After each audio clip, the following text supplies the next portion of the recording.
we actually all have our stuff, right? All right, now I can relax. All right.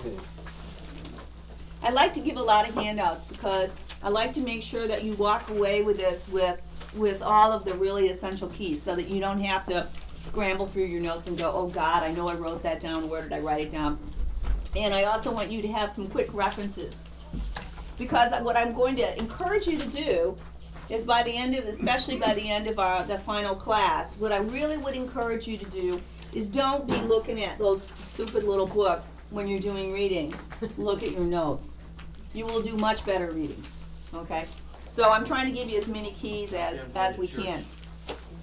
I'm sort of a queen of handouts. Those of you who've studied with me in other contexts will know this about me, that I sort of am endlessly inundating people with sheets of paper, but hopefully it will make your job of mastering this body of knowledge easier. All right, I want to begin today by doing a quick review of the little meditation I do before I do a reading, because I think it's a nice way to start.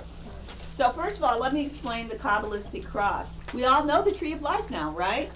If I were to back into the tree of life, Keter is right here on my head. It's the crown. The third eye is the crossbar from Chokmah to Binah. So here's Chokmah, here's Binah, right? This is Dot, the throat. Over here is, so this is Gevurah. And that's how I always remember it, because it's the reverse of the Christian cross, which is kind of confusing if you grew up Catholic like me. So over here is Gevurah, over here is Hesed, also, by the way, called Gedulah. So Hesed has two names, Gedulah, which I will write for you,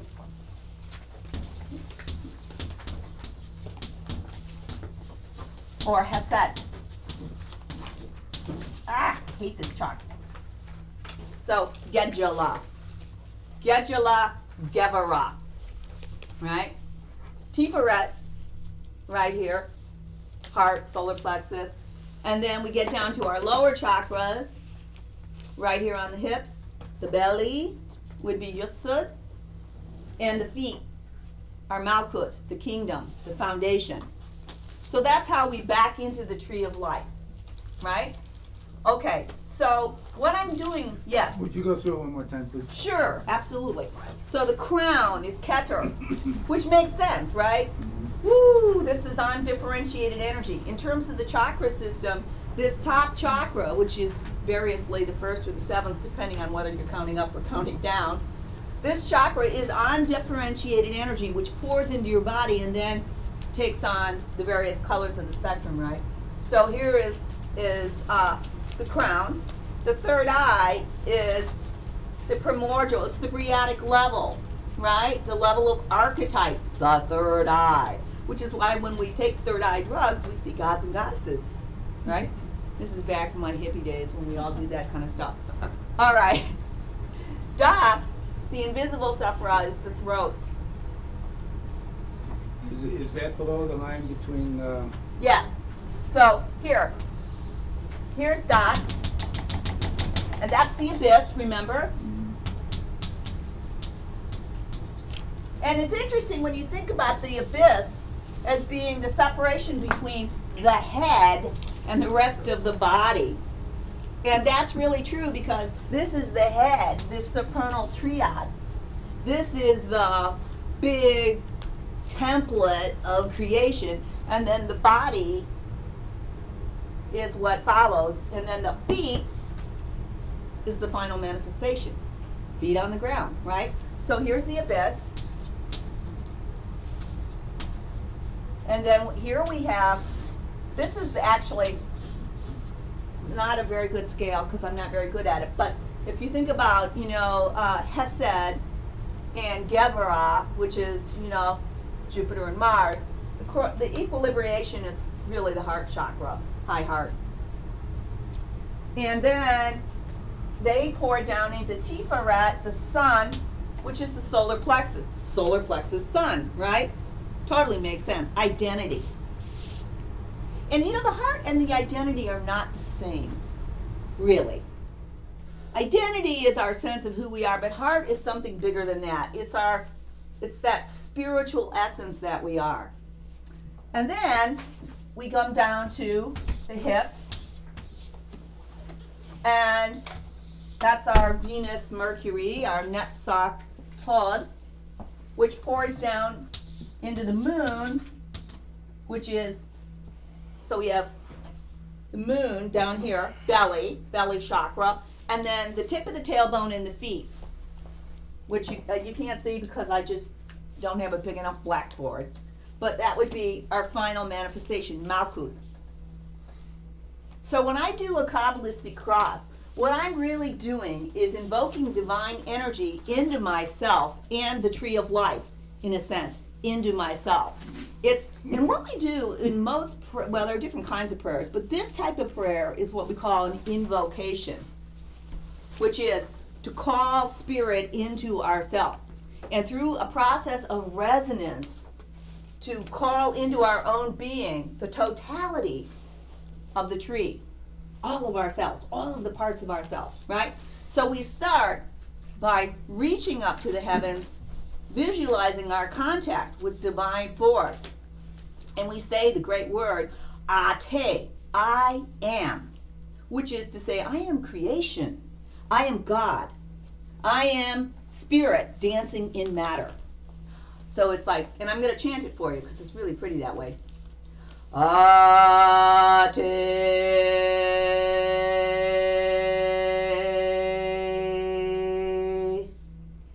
So now I've called in spirit. I'm going to pull it all the way down through my body into my feet. Malkut.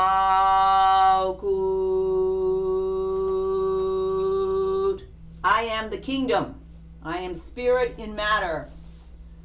Vegebora, power. Vegedula, glory. Now, I'm going to pull that energy through into my heart. Leolum. Amen. For thine is the kingdom and the power and the glory forever and ever. It's the end of the Lord's Prayer. Comes from Hebrew, comes from Kabbalah. That's a very interesting thing. So what you're doing is you're invoking divine spirit in you. When I actually do this, I often just do it silently because, my client doesn't know what the hell I'm doing. So I'm just, and what I'm doing is I'm invoking that energy into myself, opening myself up to spirit, right? I am the kingdom, the power, and the glory forever. Amen. Actually, often forever, Amen. And that's where I really open it up. And then the other thing I do is I take the cards, which have been shuffled or whatever, and here's how I do it. This is a very internal process. And by the way, this is just the world according to Althea. You can invent your own. So I stand and I hold the cards, and I really feel the cards as a seed, as an imminence in my hand. And I hold them, and then I say out loud, this I do usually say out loud, may the truth be with us. May we be given the power, now I have to just do it. May the truth be with us. May we be given the power to see, the wisdom to understand, and the courage to act. It's funny how when you do something all the time, you can't slow it down. The power to see, the first step in divination. What do you see? The wisdom to understand, because then you have to put it together into something that's comprehensible. And may we have the courage to act on it. So it's the power to see, the wisdom to understand, and the courage to act. And then I usually add, I ask this in thy name, which can mean various things to various people. For me, this is my own dedication to my personal deity, which is the goddess Sekhmet. So I will say, I ask this in thy name, and then silently I reverberate Sekhmet. But you can do whatever you like there. But the idea is that you are asking this of the ultimate spirit. So that's just how I do it.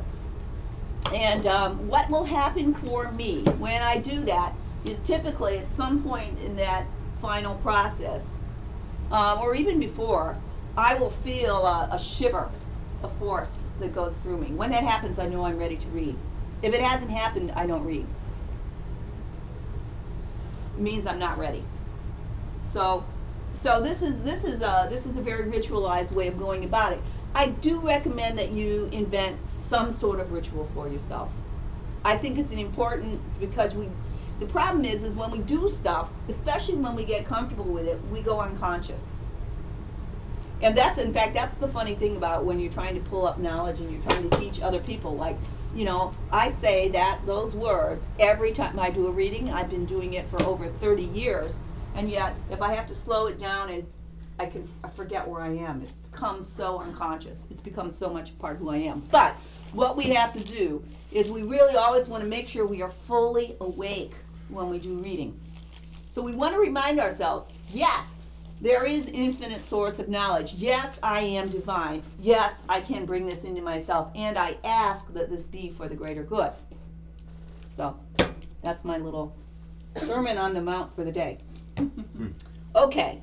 So let's look at, and I realized yesterday, maybe I'll do it after lunch. The one thing I didn't do was talk about the decan, the lesser planetary attributions on the cards, but I don't think I want to do that right now. So let's start off with the trumps. What I said yesterday was that the trumps represent major archetypal moments or states of being in our lives, things that we cannot manipulate greatly. We simply have to surrender to them. Various people have described it in various ways as being states of initiation. That would be the esoteric meaning that is usually given by the Golden Dawn. Some people will talk about these as being major transitions. I think it's all of the above, personally. One of the things that's interesting about the trumps is these are images, and they really cannot be understood in any other way. They're images. And what's interesting about that is, so for example, when we work with the lesser arcana, we can memorize, okay, it's this planet, it's this suit, you kind of figure it out. The trumps are more like hieroglyphs, or they're more like, a Chinese character, where the sum of the parts is greater than any individual. It's like what you have is a symbol that constantly unfolds, that tells you a story, that stimulates something in yourself, and you can't really approach it with that kind of reductive logic that we can use when we're looking at the lesser arcana. Therefore, I'm going to tell you the stories that underlie these symbols. And I will invite you to kind of play with it and allow yourself to be open to a multiplicity of meaning. Once again, I want to recommend highly the Dictionary of the Tarot. It's really good because it gives you a good sense of how different authors approach the trumps. And many of the things that I say you will find in some version there. So that's an important thing. But here, when we look at the trumps, it's pretty important to understand the iconography of the card. What are the symbols? Where do they come from? What are the roots of these symbols in our great collective unconscious, which is where archetypes live, in the collective unconscious. And so that's a kind of important thing to understand. All right, so we're going to look at these in a whole variety of ways. And the first thing I want to do is let's look at this Tree of Life drawing that has the little black boxes on it. So let's look at the tree for a minute. Each of the trumps fits on the tree. And one of the things that's interesting about it is so you have 10 sephira. Those are our numbers 1 through 10. So the first path is not 1, confusingly enough. The first path is 11, right? So if you look at path number 11, you'll see that's the pathway from Keter to Chokmah. But then, just to further confuse us, the enumeration of the trumps is a little bit different. So 0 is the first of the trumps. And that's the little letter in the black box. So if you're trying to quickly locate a card on the pathway, look for the black box and then match up your numbers. And another way of looking at it is, so the number of the Empress is 3. Look in the little black box. But then the path number is 14. So 3 plus 11. And so add 11 to the number of the card and you get the path number. Yes, Wait, so sorry, what? I know. It's what, like, what is the 11, 12, 13? What are those numbers? okay, 1 through 10 are the Sephirah. Now, the first path is then, therefore, 11. But unfortunately, that's to make it further confusing. We don't start with number 1. The first card, which is the Fool, is not numbered 1. It's numbered 0. And I'll explain why in a minute. So, just I'm sorry. Yeah, Go ahead. Safra? Sephirah, sphere. Okay. These okay. are Sephirah. Okay. So 1, 2, 3, 4, 5, 6, 7, 8, 9, 10, right? First path, 11. Second path, 12. Third path, 13, right? So, actually that's wrong. This is 13, this is 14. So, and okay, so that's the first thing. So basically, the number of the path is the number of the card plus 11. And that's because there were 10 Sephirah and 0. So, I mean, it's kind of a dumb thing, and I don't really care if you even remember that. But if you start reading and you get confused, just look at this little diagram and it'll help you out. Because, otherwise your brain just kind of goes, into a brain cramp, and it's very disconcerting, at least for me, especially since numbers are not really my thing. So when we look at the trumps, here are the things that we're going to look at. The first thing you're going to look at is the iconography, the symbols. What are they? Where do they come from? What's the history of them? That's the story part of the card. That's, in my opinion, the funnest part. But then, when we tell ourselves stories, there are sorts of lots of different ways to interpret stories. So one of the things that really helps us in picking the best interpretation is we also can understand the card in terms of its pathway. And that means what it's connecting on the tree of life. So let's look at, when we look at the Fool, for example, that's the pathway between Keter to Chokmah. Now remember, let's think about what that might mean. So that's the moment when the undifferentiated all, the infinite mind of the universe, feels an impulse and it proceeds outward to Chokmah. That's the Fool. The Fool is the beginning of all journeys. It's the impulse to act, we know not why, but it's just like, there it is. So that's an interesting thing. Another one of my favorite paths is the High Priestess, which is path number 13. It's the second card. And second, meaning it's actually the third card because it's 0, 1, 2, right? And so what happens is, what is that? It links Keter to Tiferet. Now what would that mean? Well, we could look at it from two different perspectives. We could look at it from Tiferet going up to Keter, or we could look at it going down. If we look at it from Tiferet going up to Keter, it represents that moment. Tiferet is about service. It's about letting your identity be in service to the greater scheme of creation. It's about Krishna, Christ, all of those divine servants, illuminated, Buddha, right?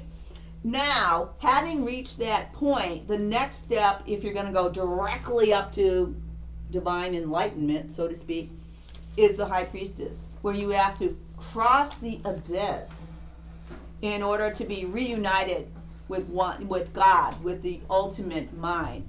And the High Priestess is about internal journeys.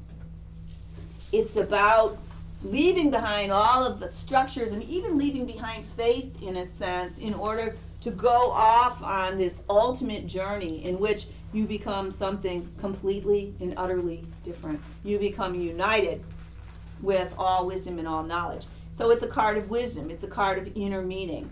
So that's an example of how, and we'll talk about this all in great depth. So there's first the story, and then there's the path. And it's important to look at that. One of the things that I like about the Golden Dawn, actually, Golden Dawn book by Robert Wang is kind of interesting because the Golden Dawn, which was probably one of the more developed magical hermetic movements from the last century, you know, they took a lot of stuff and codified it and wrote it down, and it's actually available in this sort of massively unwieldy book called The Golden Dawn by Israel Regardie. But at any rate, one of the things that's nice about the Golden Dawn book is that it really works a lot with the more Kabbalistic aspects of the tarot deck. So it's worth a read periodically. The book is actually titled The Kabbalistic Tarot. Mine isn't, but that's probably because it's a very old version. Mine is The Golden Dawn Tarot by Robert Wang. But anyway, so what's interesting about that is, but it's on your bibliography, I'm sure, in the correct form. They will often talk about it.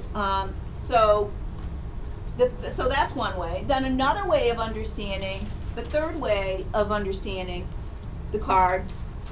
So you have your pathway, your story, and you have its attribution, which is actually dual. One of the attributions is the Hebrew letter that is assigned to the pathway. We will talk about that. The Hebrew letters are fascinating. The second attribution has to do with going back to astrology and all that stuff we were talking about yesterday. So, and here's what it is. 12 of the trumps are attributed to signs of the zodiac. There are only 12 signs, 12 trumps. 7 of them are attributed to planets. The 7 planets. We learned about the 7 planets. And then there's 3 left. Well, what do we do with those? Well, they are attributed to the 3 elements that are not about manifestation. In other words, fire, water, and air. So when you look at the attribution of the card, they have the Hebrew letter, and you also have one of these other things. It's either a planetary attribution, or a zodiacal attribution, or it's a element. And that's one reason why when I gave you those handouts yesterday, I also gave you, you know, all these things that they give you like really quick references to what this, you know, the signs of the zodiac mean, because that will help you when you're looking at these cards. And so this is one of the things that's interesting about understanding the trumps is you really have to understand the elements, you have to understand planets, you have to understand the Hebrew alphabet, you have to understand the tree of life, God help you, and the pathways and stories. And when you get all of that, you got your trump. So as you can tell, it's a long kind of thing. All right, well, let's just dive in and start talking about them. And you should have pictures on your lap, which you might want to refer to. And then I'm going to also hold these up because these are, can you guys see these pretty well in the back? All right, I think those little thumbnail sketches are pretty good. But do we have, oh, and I also want you to pull out this color drawing of the Fool. Because this is an example of the Golden Dawn. Okay, so the deck you guys are working with is the Rider-Waite, which is pretty generally accepted by everybody. But there are a few things in the Rider-Waite deck that are kind of clunky or a little bit off. And actually, that's probably deliberate, which is sort of a horrifying thing. But there was this sort of process in that, the magical tradition of the 19th, 20th century, early 20th century, where you sort of deliberately, didn't reveal everything, or you screwed something up a little bit in order to so the initiates, those who knew, got it. But the regular guy didn't. I don't know why anybody ever thought that was a good idea. Really. But it's the, and that has a lot to do with this card, the Trickster. There are some instances where the Golden Dawn actually has what they call the esoteric or the inner meaning. And this is one of them. This card is one of them, the Fool. So what's interesting about that, so that's one reason why there are a few of these cards that I really want you to look at. Other variations exist, like if you get historically interested in the cards, you can look at, the Marseille deck and that sort of stuff. But for our purposes, I think really what I want you to do is work with these images and the Golden Dawn in a few instances. So let's look at the Golden Dawn and the Rider-Waite. This is quite different, really quite different. But of course, they kind of have the same thing. So let me just start with our basic stuff. Let's start with story. All right, so there are many, many images that go into the making up of the Fool. It's the Joker. When you get your regular deck of playing cards, it's the Joker, right?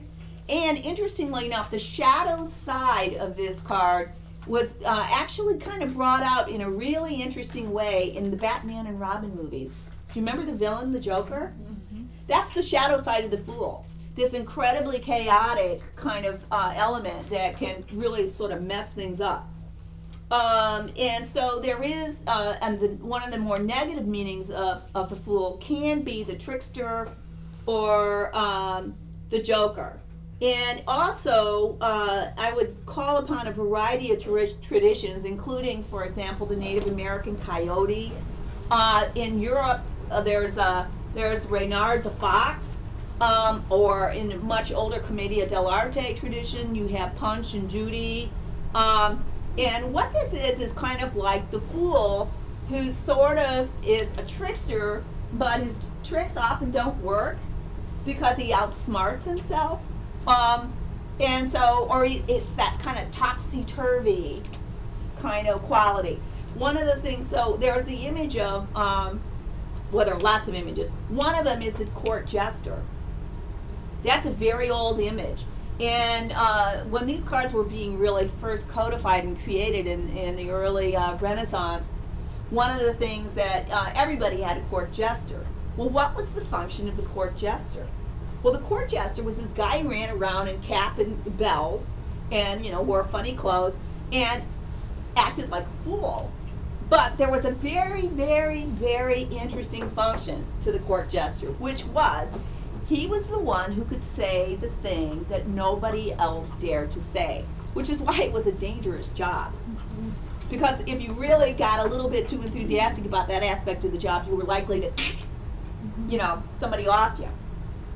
But it's like the emperor's new clothes. That's an example of this guy, the child, where, everybody's kind of going along with the program, and finally, the little kid in the crowd says, "Dad, that guy doesn't have any clothes on." And everybody goes, right?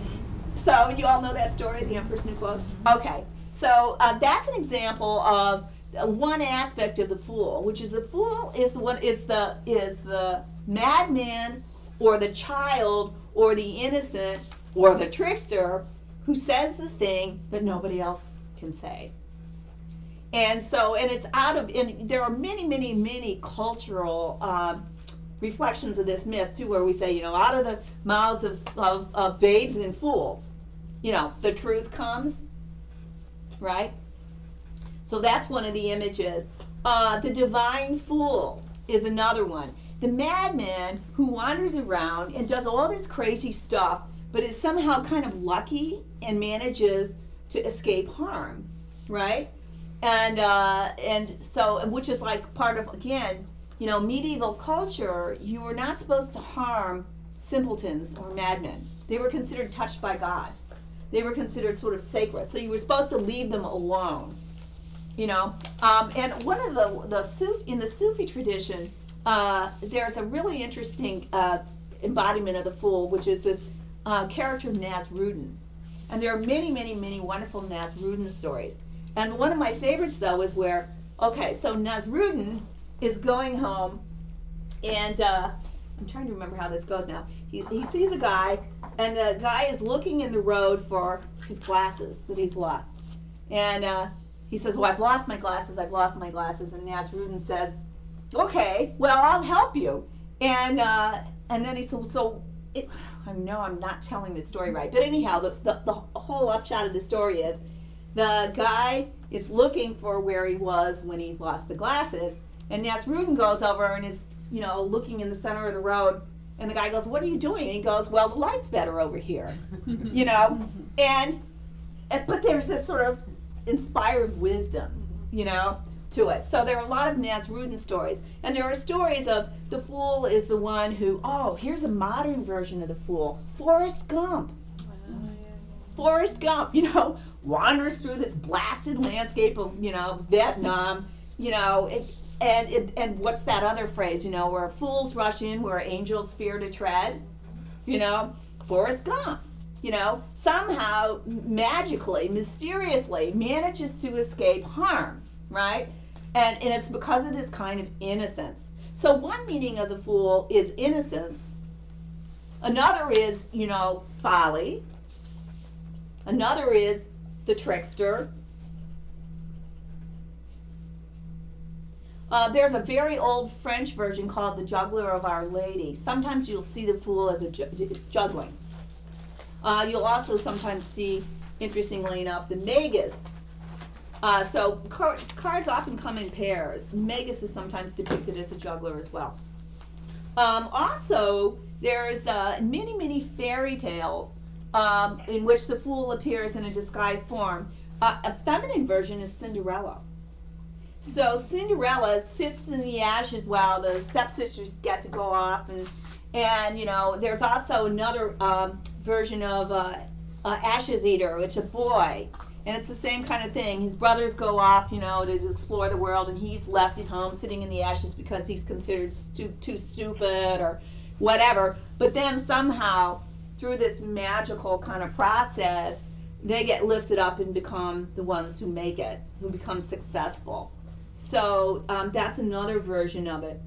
But the Cinderella story is an interesting one because what you have with Cinderella is the fool, through sheer luck, in a sense, being through the operation of the fairy godmother, is then able to get to the ball and get to the prince. But at the same time, if she doesn't remember, to kind of stay within the rules, it all can vanish. So she stays past midnight, right? And she has to run, and the coach turns into a pumpkin, and everything goes back to the way it was.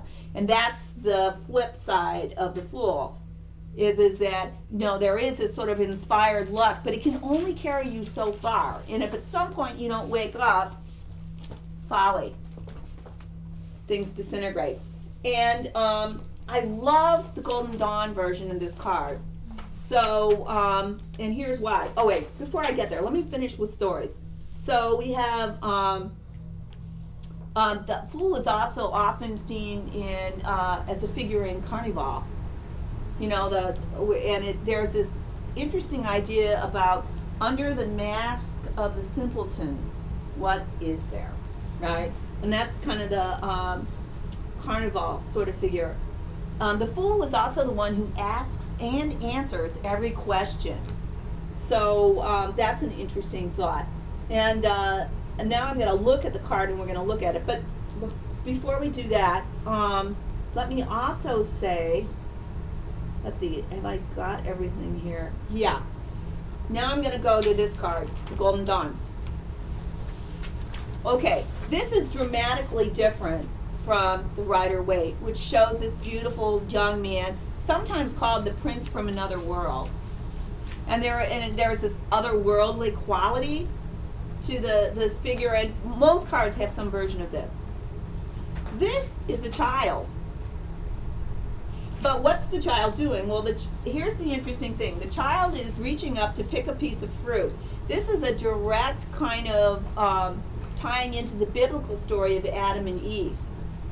It's the idea is that the child is picking the fruit from the tree of knowledge, right? And we all remember what happened after that. So, but the interesting thing is the child is sort of innocent, unlike Eve, who did have a warning, right? God said, you may eat of all the fruit of, this garden, except that tree. The child doesn't know that. Yes. Wasn't it the tree of good and evil? Yes, As opposed to right. the tree of knowledge of good and evil. Right, that's what it is. The tree of knowledge of good and evil. In other words, it's awakening. So the child is an innocent. And actually, Eve is an innocent also before she eats of that fruit. But the difference is she gets a warning. This guy, little guy, doesn't, you know? And so, and that's a vital difference, because we're going to go back to the Adam and Eve story when we get to the card of the lovers. That's there's another whole version of that card as well. And it's interesting, so the Fool and the Lovers are very related cards. They both are about that choice.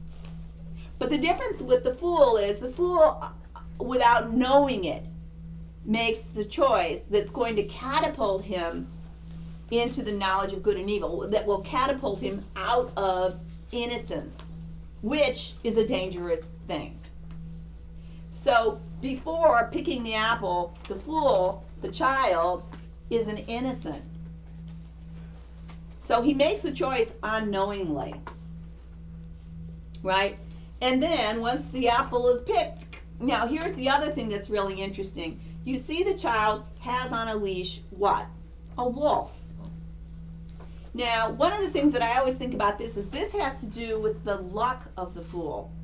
One of the reasons why the fool manages to sort of sail through things untouched is his innocence. And there again, that I always think about that Forrest Gump was such a great modern version of the myth of the fool, because Forrest Gump has this completely open heart.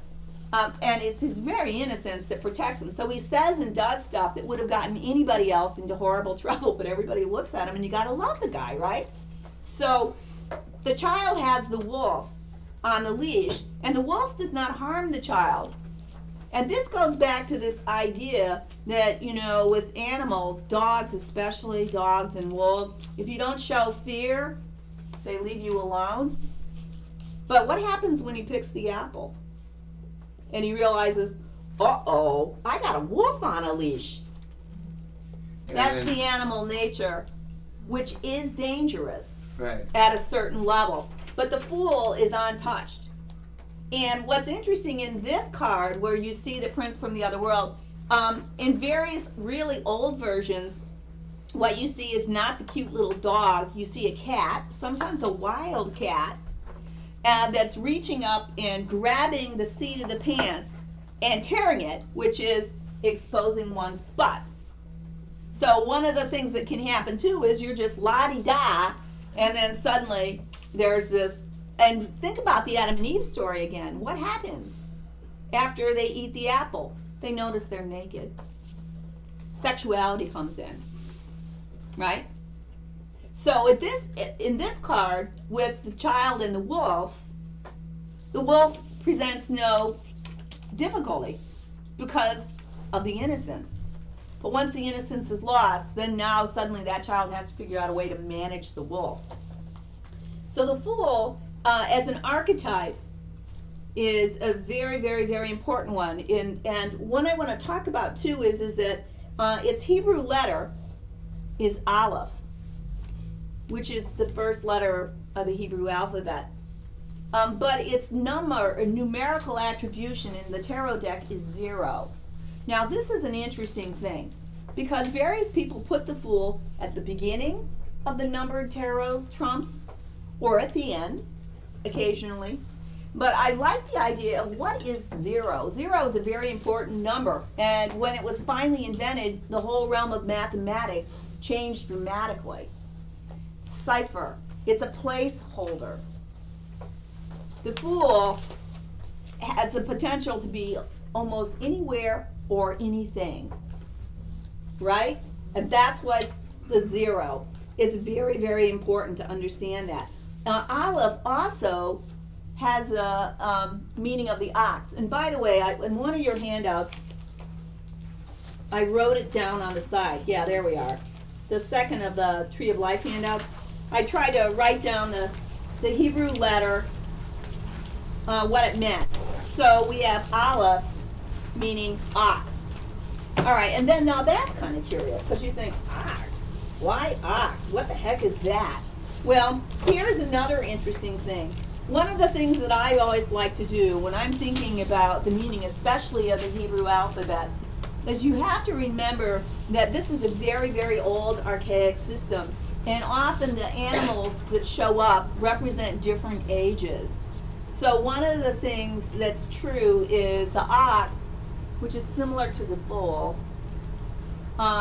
is often a representative of that whole Minoan kind of culture, whereas rams, again, have an association more with the early Old Testament, with Abraham.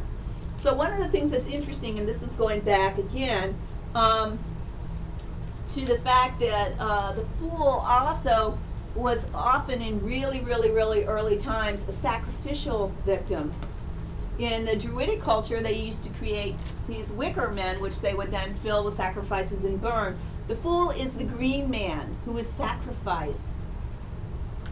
He's also, and he's the breath of life. Aleph also means the breath of life. Prana, the ether, the etheric body. And another way of looking at it is, again, going back to Minoan culture, the bull dancer. The fool was the beautiful young people who would dance with the bulls, right? And there's that incredibly sort of dangerous thing. As long as, if you're lucky, you can vault over the back of the bull, die. But if you're not so lucky, you get gored. And so there's this ox, the sense of the bull dancer, the divine sacrifice. Sacrifice to whom? The Minotaur, which was the human with the head of the bull. So there's that whole thing as well. It's a very, very interesting card. So we have this Aleph, we have that sense of so even though this card is associated with here's its other attribution, air. Some people variously say ether. I think both are right. Ether is actually spirit, but really, the Fool is a very airy card, and it's all about that first moment when this wild energy goes out into the universe and sets everything in motion. Okay? So it's that pathway between the divine, undifferentiated force and the first real, true creative impulse. The Fool is what precedes it. So the Fool goes out and sets everything in motion. That's where we get this card. Now let's look at the iconography of this card. In the Waite card, he's holding a white rose, which is an alchemical symbol, spirit. And here again, this is a little bit like, remember we talked yesterday about the red boy, the boy with the stick? And in this you see the Fool who's a journey. This is a journeying Fool. He has the stick with the little kerchief on it. And that image used to show up a lot in cartoons when I was a little girl.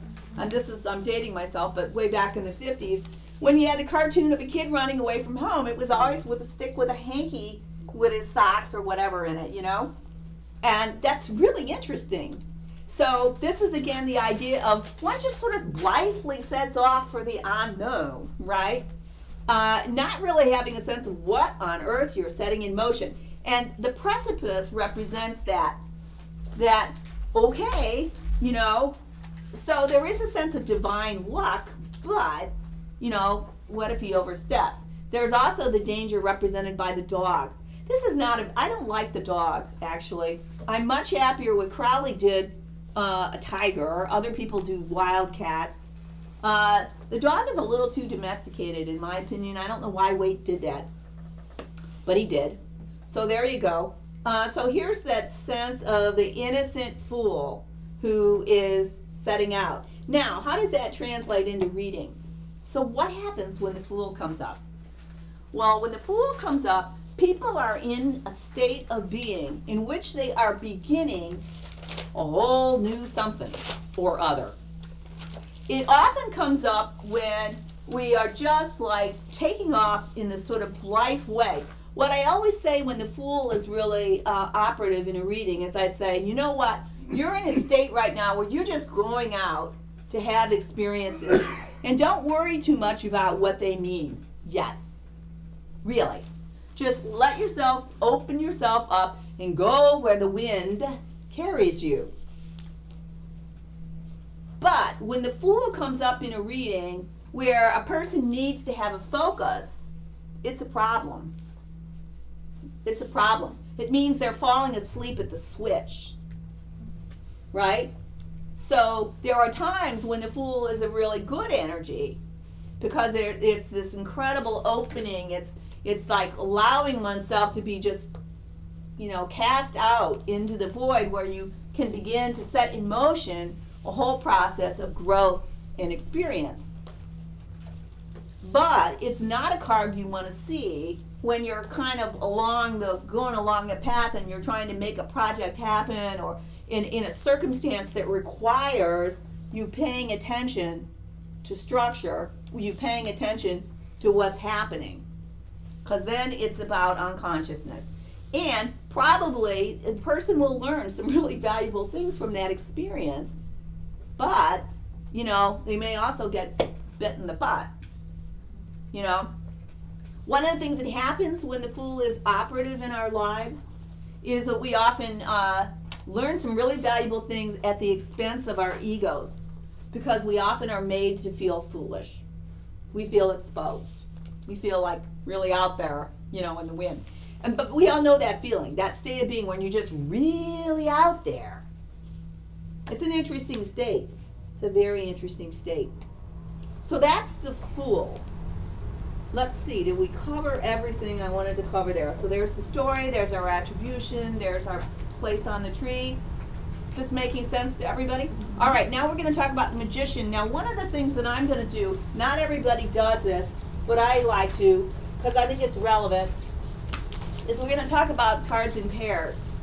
So the Magus is the partner, in a sense, of the Fool, and it's really interesting because it's almost a direct opposite. If the Fool is mind that is totally open and without any great focus, just the Magus is all about focus, all about will.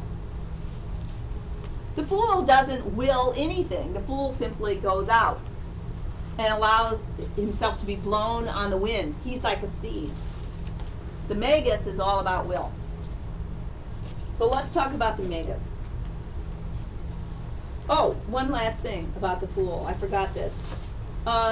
Waite says an interesting thing about the Fool. He says the subsidiary name for the Fool is the Alchemist, but it's the Alchemist as in ultimate folly. So, the crazy alchemist, he blows everything up because, he dares to take on, the forces of creation, and whoops, there you go.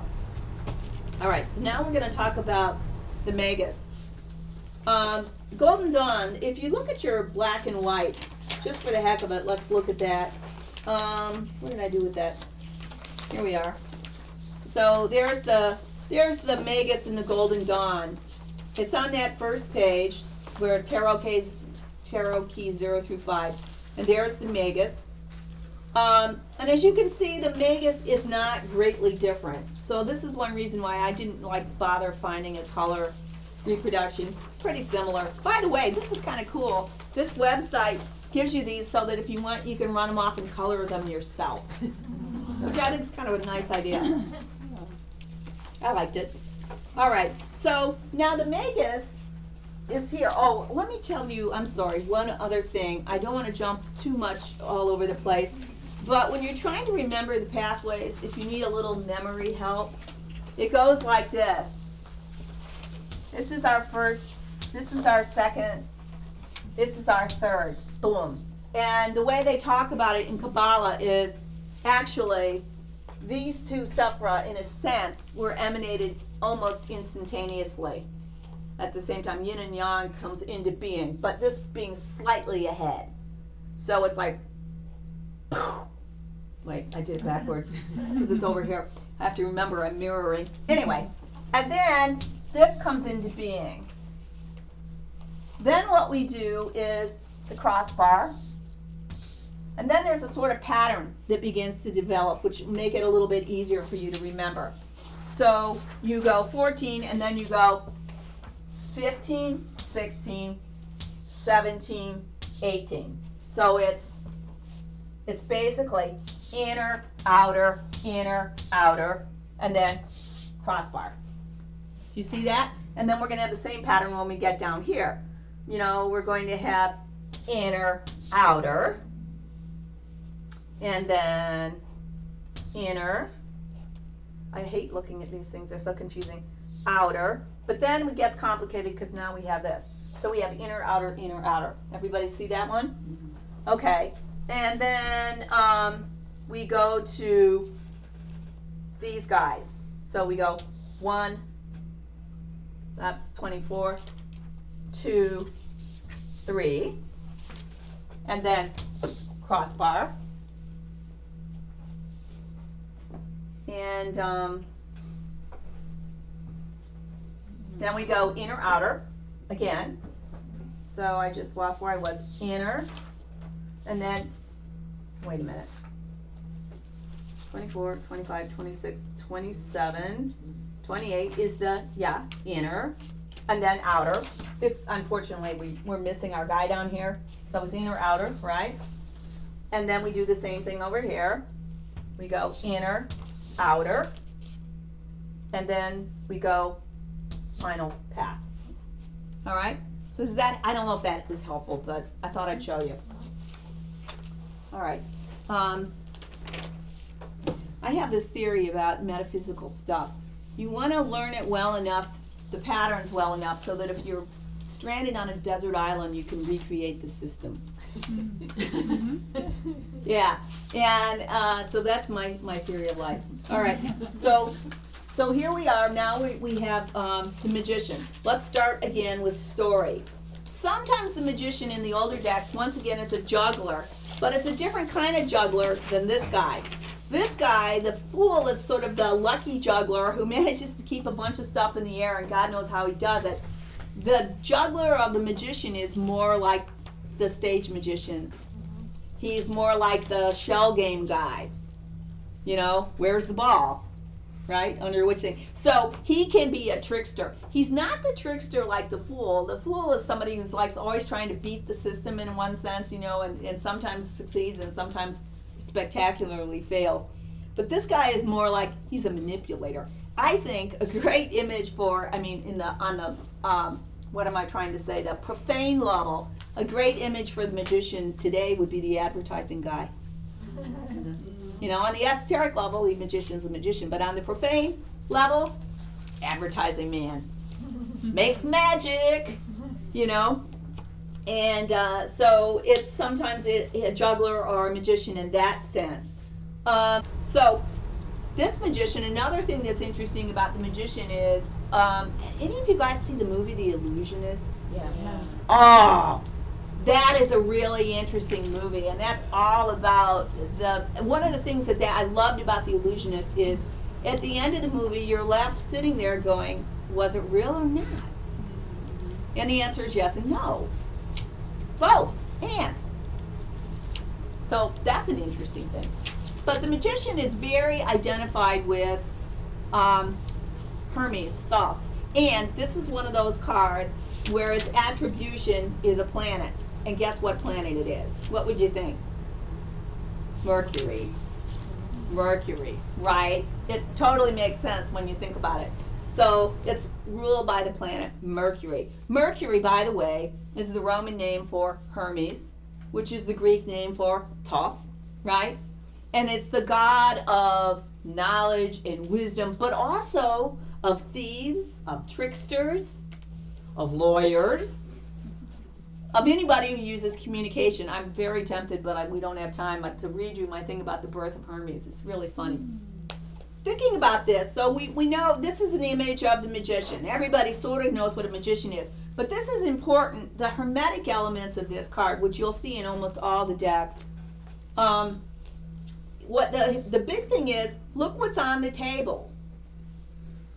What's on the table are the symbols for the 4 elements. The sword being air, the cup being water, right? The pentacle being earth, the wand being fire. These are the tools of the magician. Magician can master the elements. The magician can command the elements to do what he wants. And there again, you know, you can think about the magician in the sense of going back to the Sorcerer's Apprentice. You remember with Mickey Mouse, and you know he tries to be a magician and he's not ready. And boy, does he get in trouble, and then his master comes in, boom! Everything's fixed, right? Will. The magician is about will, focused attention. So he receives energy from above, and through a focused attention, he can command the elements themselves. That's the magician in its best sense, right? Crowley talks about the magician and says that it's associated with healing, the gift of tongues, which is where, again, the gift of gab, the lawyer, like the advertiser, knowledge of the sciences, the scientist, the mad scientist, the alchemist. So the downside or the shadow side of this card is also what happens when you have control of the elements, but you don't have wisdom. That's the peril of modern science that was first written about. The first true novel, I think, that dealt with that issue was Mary Shelley's Frankenstein, where she's really talking about what happens when you have science that has the ability to do stuff without the wisdom to direct it. So if the magician is cut off from the higher source, and if he doesn't have wisdom, he can indeed wreak havoc. This card is also attributed to the Hebrew letter Bet, B-E-T-H, Bet, which means house builder, the house. And obvious, if you think about it, masons, right? Masons, builders, house builders, building an edifice, right? Magic is about being able to build structures, and that's where the whole Masonic connection is. The Keter de Bina is important though, because so you have this tremendous potential which then just emanates outward into Saturn, the ability to build structure and form. But if it's misused, oh boy, real problems. Where this card shows up a lot of times in, let's see, anything else on this? Oh, he has around his waist the serpent, the snake. That's in the Rider-Waite deck. And that's the Ouroboros, that notion of eternal time. And he has above his head the symbol for infinity. Also, this one hand points to the heaven, the other points to the earth. It sort of again indicates in the positive sense of this card, it's holding your wand up to the powers of the heavens and then channeling it down into the earth itself, right? So that would be sort of the positive. The negative of this card though is about manipulation, cunning, the unauthorized or abusive use of power. Not paying attention to what you're bringing into form. Binah, form. So what happens is, you start playing with fire, water, earth, and air, and you create a monster. It's a problem. So there's that. When the magician comes up in the reading, again, you want to look at it. It can have lots of different meanings, of course. If it's acting upon the person, if the person is moving into that state, then it's about them learning and acquiring their ability to really make stuff happen. And the caution is pay attention. An analog on the esoteric level would be the magician. When you stand in a circle and you decide to call something into being, you do a piece of magic, you better think about the long term. Where is it going to go? What's it going to do? Why are you doing it? And you also, in the moment of invoking the force, you better hold your will steady. If you lose your attention, you may bring something into being entirely other than what you intended. That's important. Especially, you cannot allow yourself to be swamped by feelings. Very dangerous. So I always say, for example, one of my first experiences magically was when I was really young, okay, as I was 21, and I'm trying to call in earth elementals, right? And so when I'm working with my thame, you know, the ritual blade, which is actually a symbol of air, and of course, what am I using? I'm using a butter knife, it's all I had. And, you know, so, you know, I call in these elementals, and as the force begins to flood the circle, I start to get really, oh my God. And then, you know, you have to say to yourself, whoa, don't go into that place, you know, because that's a bad trip. So you have to hold steady, focus your will, you know, because otherwise you lose control of the forces. Very important, very important. So that would be the magician. Yeah. So Mercury is connected to the magician. What was the fool? Is it a planet? Or is It's it- air, it's an element. Oh, okay, you said that. Yeah, there are 3 elemental cards, the Hangman, the Fool, and what's the other one, Judgment. Sheen, fire. Okay. Yeah. And this one picture up here, it shows the symbol for Uranus right on top of the. Yes, Uranus. Yeah, that's thinking about Uranus in the sky god sense, the primordial mind Okay. is what that is. That's really the ether connection. Okay, but also too, it rules Aquarius, which would be an air sign as well. Yeah, exactly, exactly. So that's where that comes in. And Great. a higher degree of Mercury. Yeah, right. It's Mercury on a higher arc. Remember how we talked about that yesterday? So there you go. So let's move on. High Priestess. Let's see. Did I get everything? I think I got everything. That house. Okay. Yeah. Some of these cards are pretty easy and pretty accessible to our understanding. Others are not. So I will probably be covering them somewhat unevenly in terms of time. The High Priestess. Also, in old decks, sometimes called the Papus, meaning the Popus. All right, let's look at the Golden Dawn too, just for the heck of it. Yeah, the Golden Dawn is sort of like, who cares? Except one thing that's interesting, if you look at the Golden Dawn, I don't think that's I think this is where Jeremy Crow sort of stepped away. I'm pretty sure the Golden Dawn has the pillars. Oh well, anyway. So, the Papus. This is one of the cards that has a planetary attribution also. And the attribution is easy to remember because it's right on the card. The moon. The moon. Golden Dawn doesn't have the pillars. It doesn't. Okay, thank you. Oh, you've got that deck. Uh-huh. I couldn't find mine this morning. You want it? Oh God, yes. Thank you. So, yeah. So the Golden Dawn does not have the 2 pillars. I think that's unfortunate because look where she is. She sits between the 2 pillars. Right? So, the Golden Dawn version does lack that. But you'll see a number of things that are in common between those 2 cards. One of the things that's interesting is the Golden Dawn has a cup in her hands, and the Priestess in the White Array has the Torah. I think there's a good argument could be made for either, which I'll talk about in a minute. Let's see, other things. Yeah, in the Golden Dawn version, she's clearly standing in sort of like an astral realm. And that is not depicted so well.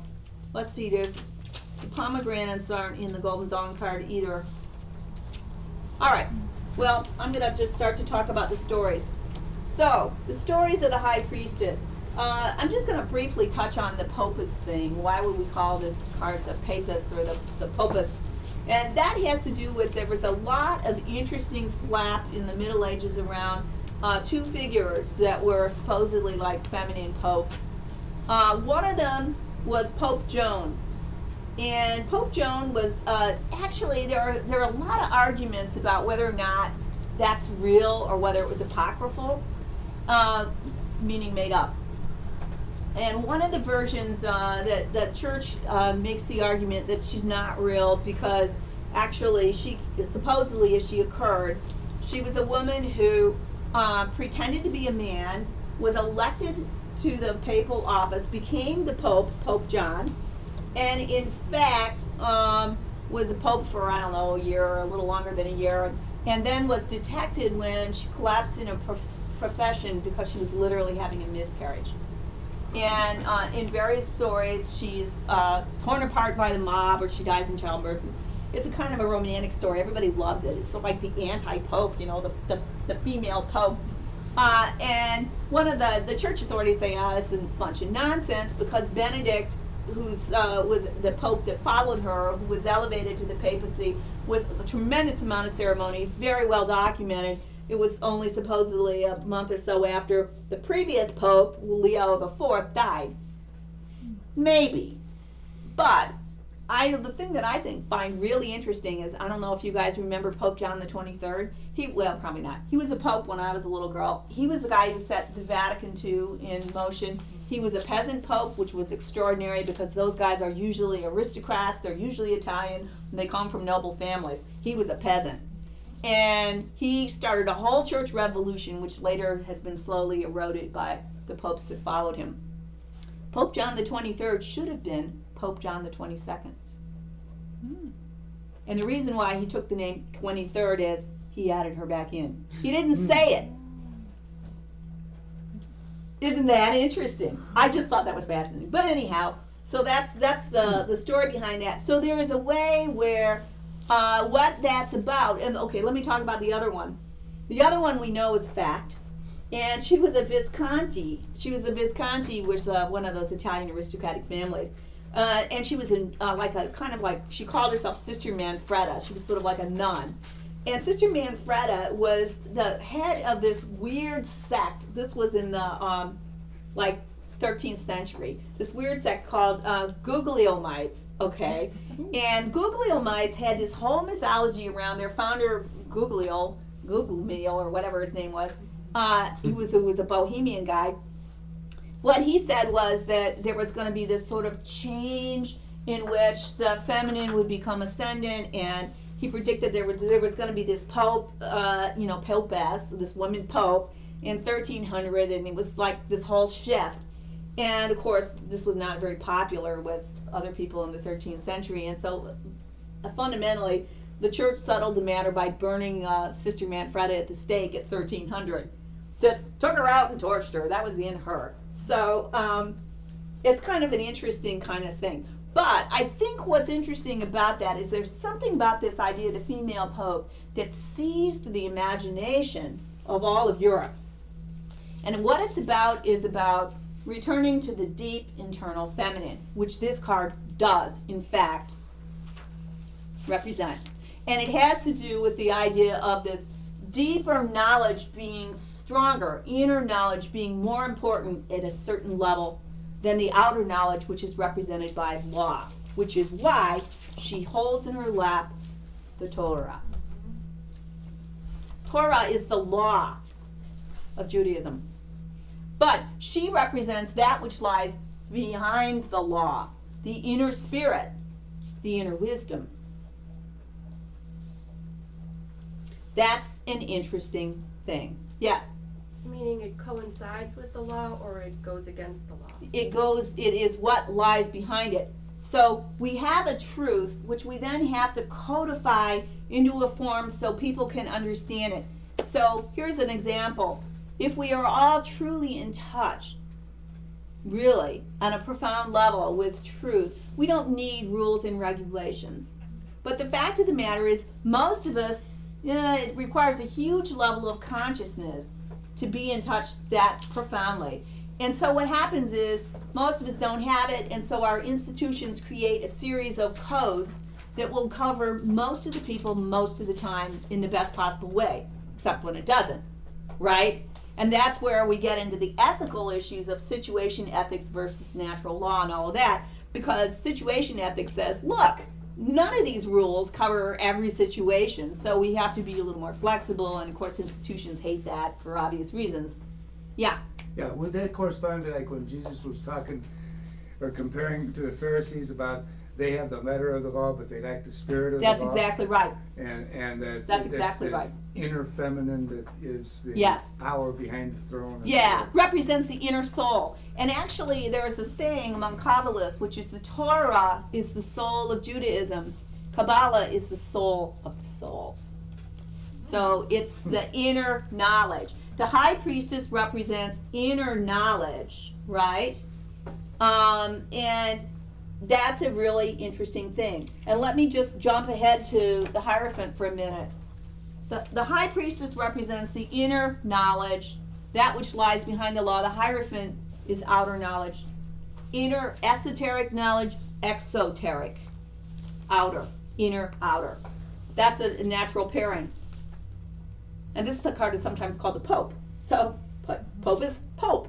And so, think about that for a moment as the feminine being representative of the inner. This is a very alchemical sort of notion. And the masculine is the more outer. It's sort of a reverse in a funny sort of way of what's going on up here, you know. But so the high priestess is really about that which lies behind the veil. Because of that, the other thing that leads me to another part of the card. There are many, many images on this card of Isis. So also Virgin Mary, virgin goddesses in general, and Persephone, who is a virgin goddess until she gets carried off into the underworld, right? And the Persephone part is the pomegranates. And Persephone is also a symbol for, in the ancient Greek myths, the Eleusinian myths, she is said to be the first priestess. She's the one who goes down into the underworld, gains the experience that, guess what? We are not animals. We don't just live and die and that's it. We have a transcendent part of ourselves which is immortal and eternal, which was the main message of the Eleusinian mysteries. This card is very connected to the rites of Eleusis. Very connected. And so that's the Persephone piece. The high priestess is Persephone who brings back the inner knowledge. And let's go back to that Persephone myth for a minute and talk about the tree of life. The high priestess connects Keter, union with the all, and Tiferet. Tiferet, remember how I've talked about how Tiferet is the sphere of the sacrificial, the Jesus, the Buddha. Well, Persephone is an image of that as well, because her sacrifice, in a sense, is she has to go into the underworld. And it's through that harrowing experience of the underworld that she then brings back from the abyss of death the knowledge that we are divine. Important to understand. The shamanic experience. Yes, absolutely. Very much so. And interestingly enough, in the shamanic experiences, when one is becoming a shaman, which is very much this path, when one is becoming a shaman, usually you have some experiences where you get eaten alive. That's the abyss. Yeah, they're called dismemberment experiences, where you have to get torn apart or eaten up or that kind of thing. Yeah. I'm sorry if I go on and on, but on this one thing here, since you're talking about the abyss, on this handout, it has here the Elohim. Elohim. Elohim. And now, isn't that then our concept of God from the book of Genesis, where Elohim made man in our image? Yes, sort of and not. Let me explain it. The names of God are all in the Tree of Life. There are God names for each of the Sephirah, including, of course, this one. There is a God name, and there is also an archangel, and there is also an angelic choir, right? And there's also a planet, which is the more mundane. All right, the God names express God doing things in certain states of being. So, for example, El, which is down here, is God as the Father God, the organizing, Yahweh, in a sense, that kind of God who sets up lots of rules and so on and so forth. Over here we have Elohim Gebor. This is God acting in that revolutionary way, which is like, the God that's acting out when we have floods and, the flood where mankind gets winnowed back down again. That would be Elohim Gibor, right? Mean old man. Yeah. Well, not necessarily. It was a necessary act of destruction. So, in other words, these names are God. They're about God acting in various ways. Elohim is particularly interesting because guess what? It's male noun with a feminine ending. So it's God, goddess, creating humans. So one of the things that's interesting, if you really study Hebrew and you go back and you look at these names of God, some of them are feminine, some of them are masculine, some of them are both. Which tells us that truly, in the inner wisdom of Kabbalah, which is the heart of Judaism, there is an understanding that the divine takes feminine form, masculine form, and that which is transcendent in both and all.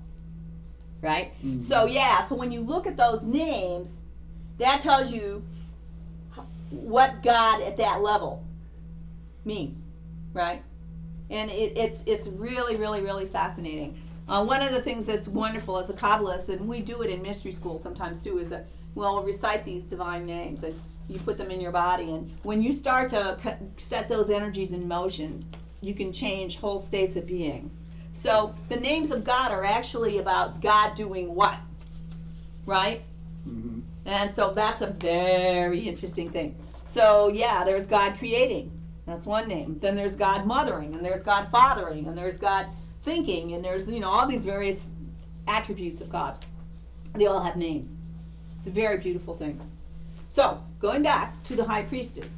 So what we have here, and Gimel, I think I talked about this yesterday, so I'm going to be very brief. Her Hebrew letter Gimel is the camel.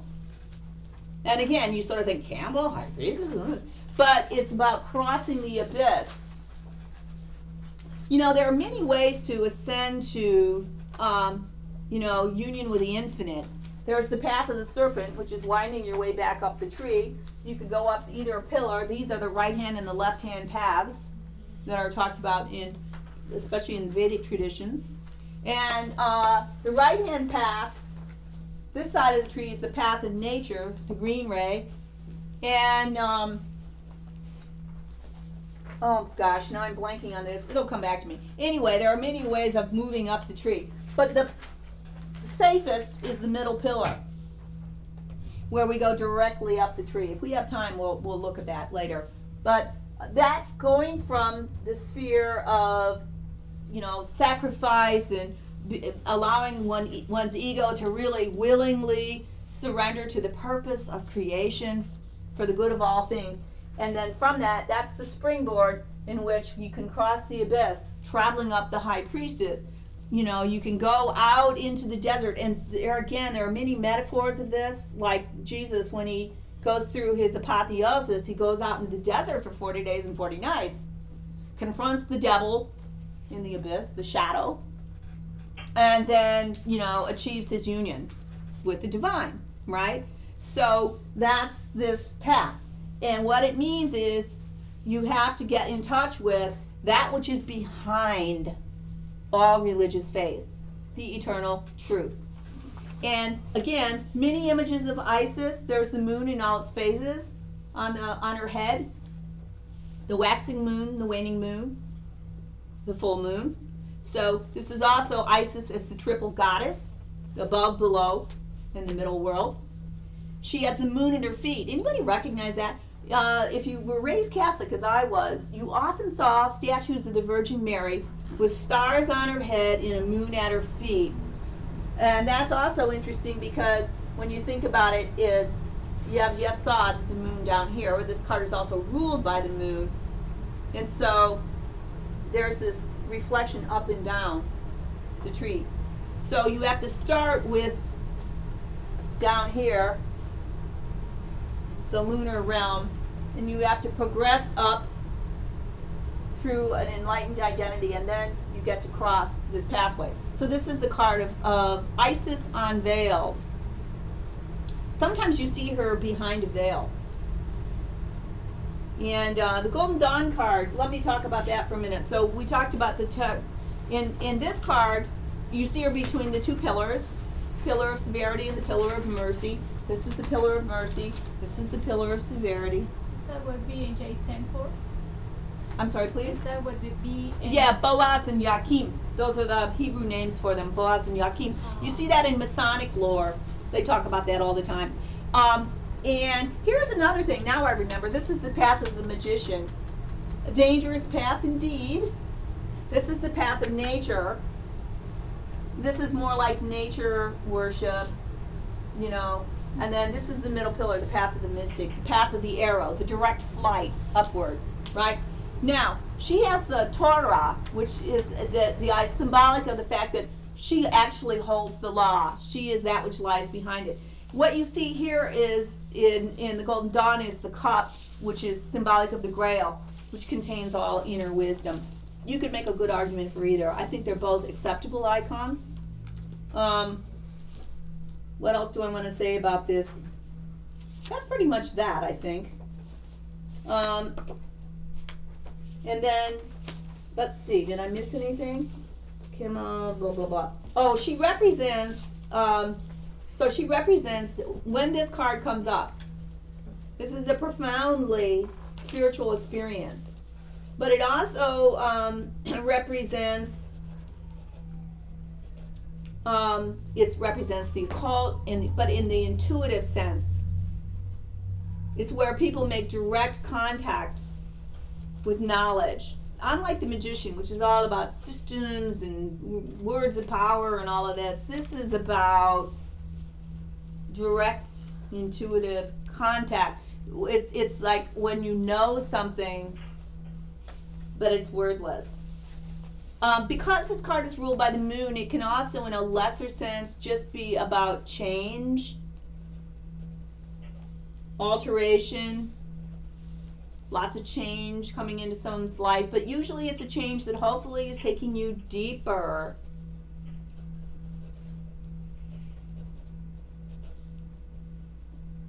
Oh, another thing I want to say is she's also, the Triple Mother is important in understanding this card, which is sometimes called the Priestess of the Silver Star, but it's the idea behind form. What you also want to remember is she's associated with Hecate and all goddesses that are lunar, which are goddesses of the irrational. So it's interesting, when Persephone disappears and Demeter goes looking for her, and nobody knows what happened. The only person who knows where Persephone went was Hecate, the goddess of the crossroads, the goddess of the moon. And she knows because she can feel it. This card is about instinctual knowledge. Hunches. Althea? Yeah. Does the cross on her chest mean something? Yes, it's a solar cross. Mm-hmm. Okay, here it is. Moon at her feet, cross at her breast, and then the ascendant, the crown, at her head. So, you see it? So she has to embody all of those things. And in a negative sense, this can be the opposite of that, in the sense that where people become rather fickle, they can flip from one form of knowledge to another, like there are a lot of people who collect spiritual systems and they're sort of junkies, but they never really truly integrate any of it in themselves. And so they have all of this great esoteric knowledge and it just doesn't get grounded in any real way. That can happen with this. So this is where people get too airy-fairy at a certain level, and they forget the overall meaning. It becomes superficial. And you all know people like that, right? People that really connect all this esoteric stuff, but they live their lives like completely on the surface. So what's that about? That would be the High Priestess in its negative sense. It's the instinctual. Exactly. Its information is filtered through the unconscious mind into the body, and then we finally consciously figure that out. Right? Yeah, totally. All right, let's look at the Empress, which is the partner to this card. So we said that there is a way where the High Priestess and the Hierophant are a pair. Well, there's also the High Priestess and its partner, the Empress. So if the High Priestess is all about involution, returning upward and inward, this is all about things going outward toward manifestation. And the Empress, I love the card of the Empress. It's such a beautiful card. And she also has pomegranates, interestingly enough. So, but she's representative of something else. Look at where she is on the tree. And the Empress is about how that impulse toward creation has to pass through the Empress and then form comes into being. The Empress is about embodiment at one level. She's Venus, the green urge. Venus leads us on the most basic physiological level to reproduce, to create babies, right? So the Empress is all about that, and her Hebrew letter is Dalet, door. She's the door through which life comes. You can, and of course, if you look at the story of embodied in this card, what you see is the great corn mother. What you see is Demeter. So, and there's the Persephone on her pomegranates on her robe is like the Persephone. And I'm trying to let me look at the Golden Dawn for a moment. This is a singularly uninspiring card. Usually the Empress is seated, and often you'll see a symbol of the heart, Venus. There's the Venus symbol. I don't know, this is just sort of like she has the Ankh in her hand, and there's a dove, which is the Paraclete. But I don't know. There's not a lot that's inspiring about this card. Except, well, of course, you have the green force and the red. The red is its grounding into the physical body. So let's look at that. So here we have the great corn mother. She also has stars on her head, though, which indicates that the impulse toward creation does come from above. Sometimes you'll see bunnies on these cards because there are a lot of, there's a lot of iconography associated with Venus. But I think it's important to understand the Eleusinian mysteries. Again, this card, like the High Priestess, is connected to the Eleusinian mysteries, but it moves in the opposite direction. So Persephone is about us really realizing we're not just animals and becoming awakened to the fact that we're spiritual beings, eternal and transcendent. The Empress is all about coming into form, right? And the problem with the Empress is when we get fixated on the external forms of life. That's where this card is really an interesting card. It's a very creative, fertile card. When this card comes up in somebody's life, they're very busy creating stuff. They're in a real creative mode. There's a lot of energy around creation and bringing things into being and having lots of projects and blah, blah, blah. The problem is it can become nature that just is making. And so think about the Persephone story for a moment. And what happens when Persephone goes down into the underworld? Well, what's Mom doing? Right. Mom's up there furious, enraged. Why? She doesn't want Persephone to grow up. She doesn't want that kind of progress. She's just interested in the world, in the earth, in the physical, in all of her little creations. She wants to keep things just in this nice, happy little mode. She doesn't want to see that kind of illumination. She wants her daughter back. And so part of what happens with this card is we get fixated on form. We like whatever form it is that we're there, and we get fixated on it, and we can't let it go, and we can't let it grow up. Or we get lost in the details, so to speak, and we forget the big picture. So Persephone is a good example in that what happens is Demeter, as Mom, gets lost in the details. She's thinking about her daughter, wanting to be with her daughter, and just enjoying this eternal moment with her daughter, and forgetting that Persephone has a life to lead. Persephone has a mission. Persephone has to do what she's there to do. Demeter doesn't want that. So there's a way where this is about generating life, but it can be in a very mindless way. And when we get stuck in the Empress in the negative sense, we are just generating stuff without really thinking about why we're doing it. It's a little bit like the magician when it's in a negative form, and the magician can start throwing power around without also being in touch with a higher reality. That's a negative thing. The Empress is about creation for the sake of creation. That's the negative. In the positive, It's a tremendously productive card. It's a card of really being able to be a doorway for things.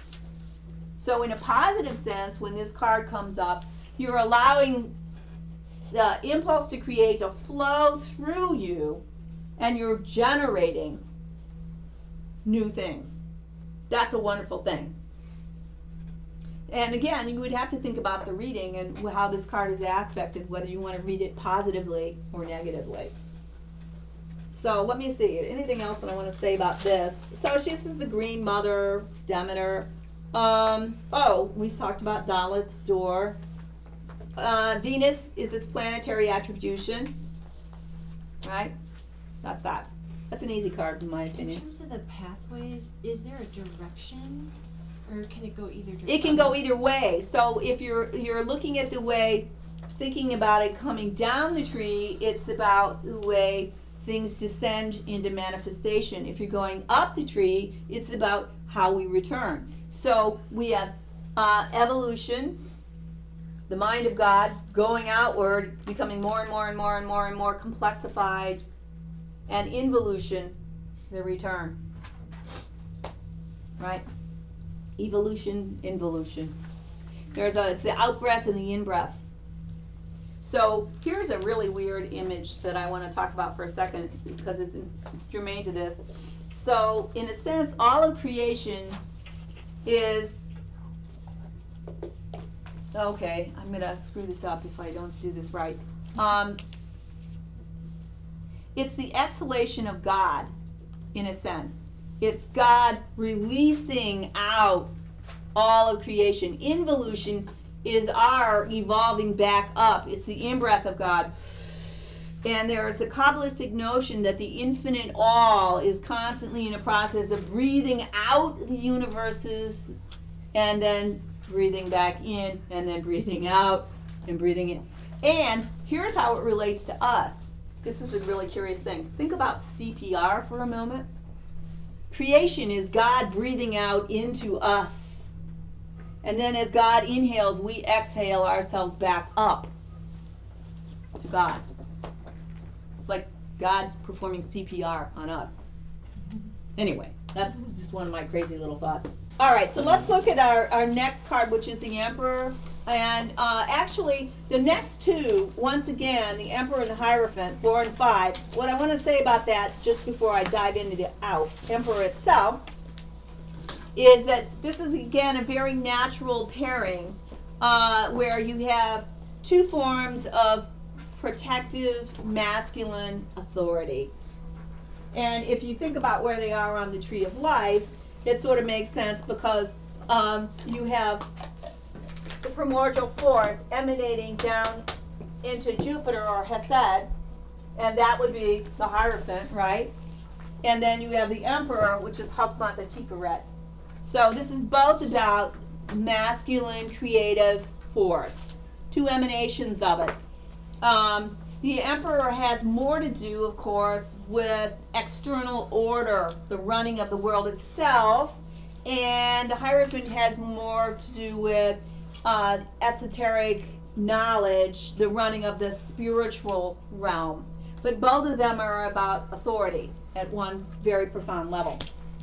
So that's a good thing to stick in your head right from the get-go.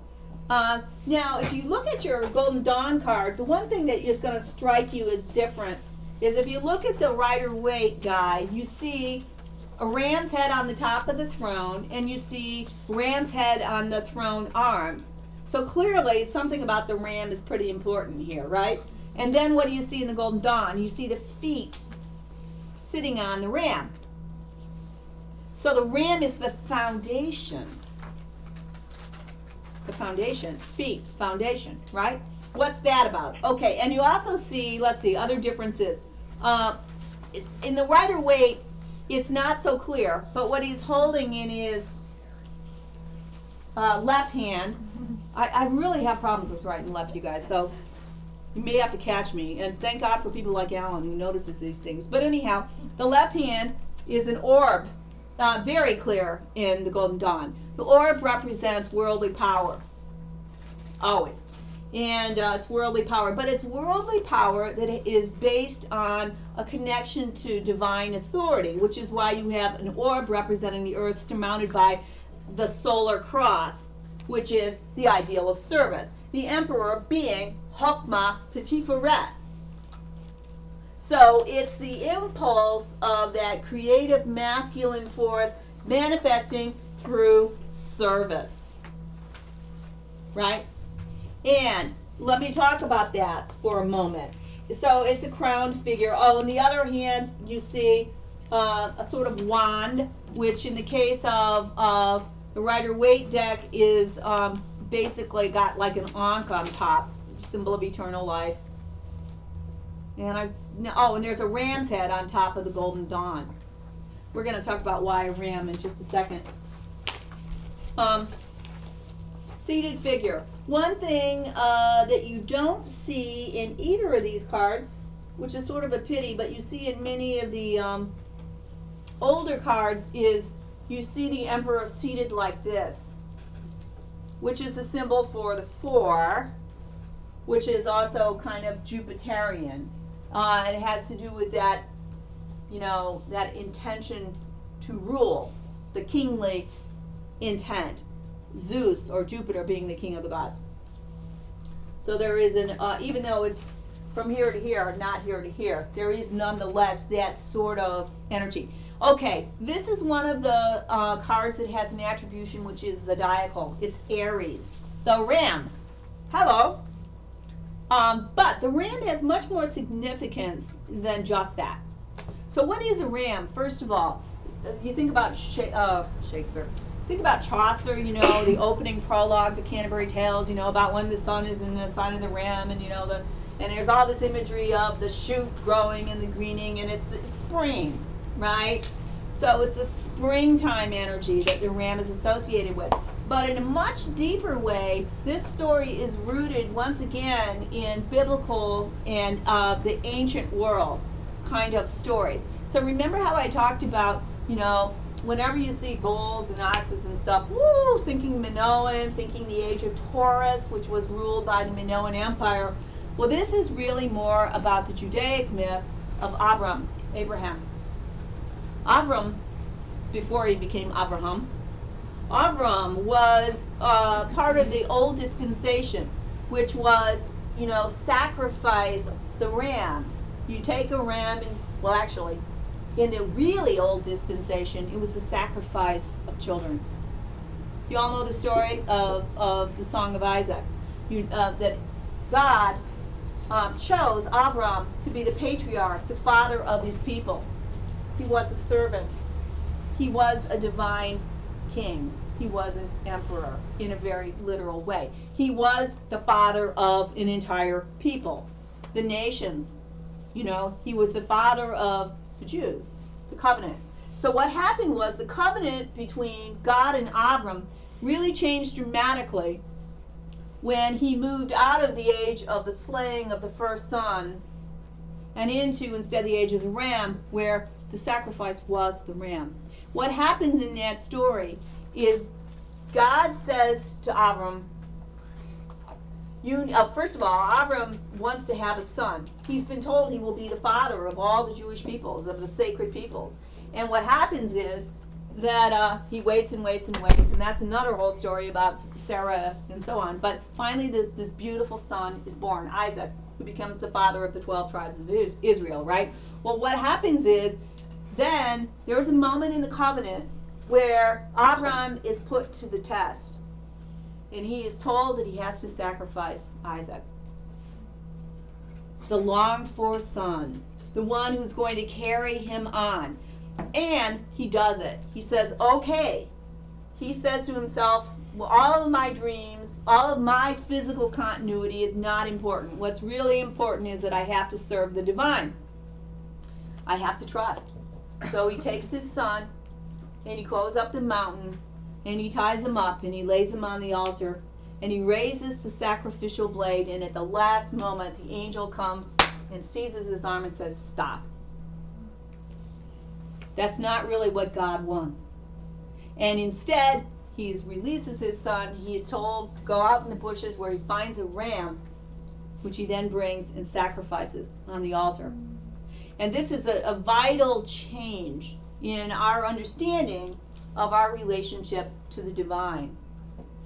The God, or the ultimate, or the infinite mind, is always a creative force and never truly a destructive force. But Avram has to go through that incredible act of faith in order to understand the true relationship of us to the infinite. And Isaac enters many years of therapy. Yeah, exactly. Yeah. Oh my God. One of my favorite songs in the universe, and I cannot find it anywhere, is the Song of Isaac that Judy Collins sang. And she sings about Isaac. It's called the Song of Isaac, and it's just so beautiful. The door had opened slowly, and my father, he came in. I was 9 years old. And he said, I've had a vision, and you know I'm strong and holy. I must do what I've been told. And so he describes how, so we went up the mountain. I was running, he was walking, and his axe was made of gold. And the refrain is so exquisite, and it's like, because it's really a song also about Vietnam. And it's, and may I never learn to scorn the body out of chaos born, the woman and the man. Have mercy on our uniform, men of peace, men of war. The peacock spreads its fan. It's just an exquisite song. But anyhow, so there is this whole shift. And that's what the emperor represents. The emperor represents the male force, not in its destructive aspect, but as the good father, the new father, the loving father. And it also is embedded in the whole mythos of the divine king. The divine king who ultimately is even willing to sacrifice himself, which is why you get down here to Tiferet, right? And so the divine king in the really old days, you know, if times were really troubled, he would offer himself up, right? Although part of what's important about the new dispensation is the understanding that the all does not require that. We no longer devour our children, we hope. So here's what this card is really about. That his feet are on the ram. That the king's power, the power of the emperor, the power of authority must rest upon willing sacrifice and service. Very important.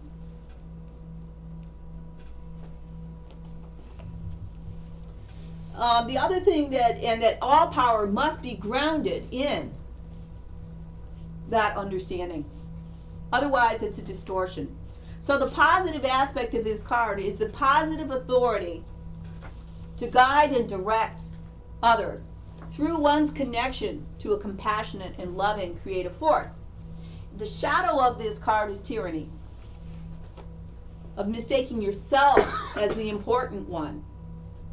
So Abram could have said to God, no, God, you know, Isaac's my continuity. That's how we're going to do this whole thing. Wow. But Abram recognizes that he's not the important part, right? That's a very, very important aspect to the emperor and the whole notion of the ram at Aries and the divine king, and which is a very old idea in Europe. Also, the Chinese have it as well. Their emperors in the old days had to live in a palace in the center of the country, and there were 4 wings for each of the 4 quarters, and the emperor had to live in the center. And actually, this was also true of the pharaohs. The pharaoh had to, didn't matter how he felt, he had to get up every day at dawn, because if he didn't get out of bed, the sun didn't rise. Interesting, isn't it? Yeah, boy, what a life that would be. Yeah. Along that same line, the European divine King, yeah. the divine kings, weren't they, particularly like in the Norse and Germanic cultures, sacrificed and cut up and distributed throughout the land as kind of an offering to the earth itself? Yeah, that would be, that happened in a lot of various cultures, but very, very, very, very ancient times. And yeah, that was the idea of the king having, and the Greeks did it too in the very ancient times. And that's part of the underlying story of Theseus. But that's a whole road I can't go down because it's There's a lot of iconography there. But yeah, the idea is you have to be willing to let yourself be sacrificed for the people. Right. And it's only through that, and if we're going up the tree, it's only through that ideal of sacrifice, of being willing to sacrifice oneself, that one can come to that great creative power. That's through our willingness to sacrifice that we attain our great creative power. Hebrew alphabet. Oh, the window. Yes, thank you for reminding me. So it's Aries, and it's also the window. And part of what that's about is the emperor gives us a window into the divine. It's a way to see what it is we're really here for. It's the big picture. Think about a picture window. But it's all about being able to see, it's getting a glimpse. So it's through the emperor, supposedly, which is why it was very important how the emperor or the divine king lived. You know, he had to get up at the dawn and go to bed with the sun and all of that, because it was through his life that we were supposed to be able to see, you know, what the male force is all about. He was supposed to be a symbolic representation of that divine male force. Somebody had a question. Was that you, John, or no? You, Rob? I was just wondering if there's, in general, a significance to having some of the figures seated and some of them not seated. Yeah, not only is there significance to them being seated, but also the direction of the head can be really important, whether they're looking to the right or the left. So yeah, well, again, it's the 4. Emperor is grounded. There's a groundedness to his quality, so he's seated upon the throne. But it's interesting, like if you look at the High Priestess, there's an example of where we have one card where she's standing and one where she's seated. This is Wisdom enthroned. This is more about her being a pathway, right? But both are correct. Authority figures are usually enthroned. Okay. Perfect. More active figures are usually standing. Yeah, that's an interesting thing. So the Chariots, let's look at that really fast. Justice is enthroned, that's an authority figure. Death is seated upon a horse. The Devil is enthroned. Yeah, boy, is the devil got power over us. Let's see. The Charioteer is enthroned, and that represents well, actually, enthroned or standing, either way. The Hierophant and the Emperor are enthroned. The Empress and the High Priestess are enthroned. So the more active cards that have to do with transitional states of calling things into being are usually standing. And then, of course, there's the Hanged Man, which is hanging. That's a particularly interesting card. And then there are certain things where the figures are being thrown out there. That would be like the Tower. Very interesting. There's things where things are emerging. That would be the Moon. The Sun, again, seated.